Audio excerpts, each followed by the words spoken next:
बहुत साल पहले बिहार के एक छोटे से गांव में एक घना जंगल था। गांव के लोग उस जंगल से दूर रहते थे क्योंकि रात को वहां से अजीब अजीब आवाजें आती थीं, कभी औरत के रोने की, कभी पायल की छनकने की, तो कभी किसी के चीखने की। कहते थे कि उस जंगल में एक औरत की आत्मा भटकती है, जिसे गांव वाले काली औरत कहते थे। गांव के बुजुर्ग बताते थे कि बहुत साल पहले एक औरत की हत्या इसी जंगल में हुई थी और उसकी लाश कभी मिली ही नहीं।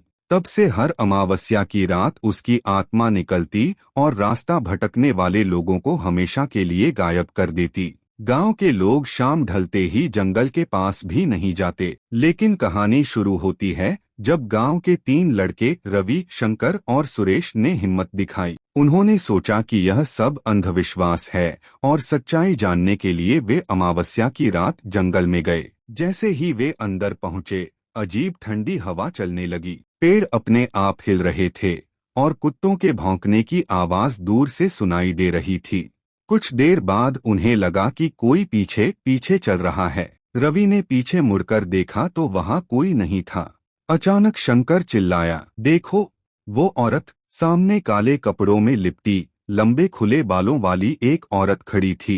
उसका चेहरा बिल्कुल काला, आंखें लाल जैसे जलती अंगार। वो तीनों डर के मारे भागने लगे, लेकिन जंगल का रास्ता बदल चुका था। जितना दौड़ते उतना ही उसी जगह वापस पहुंच जाते। तभी वह औरत उनके पास आकर बोली, तुम लोगों ने मुझे क्यों जगाया?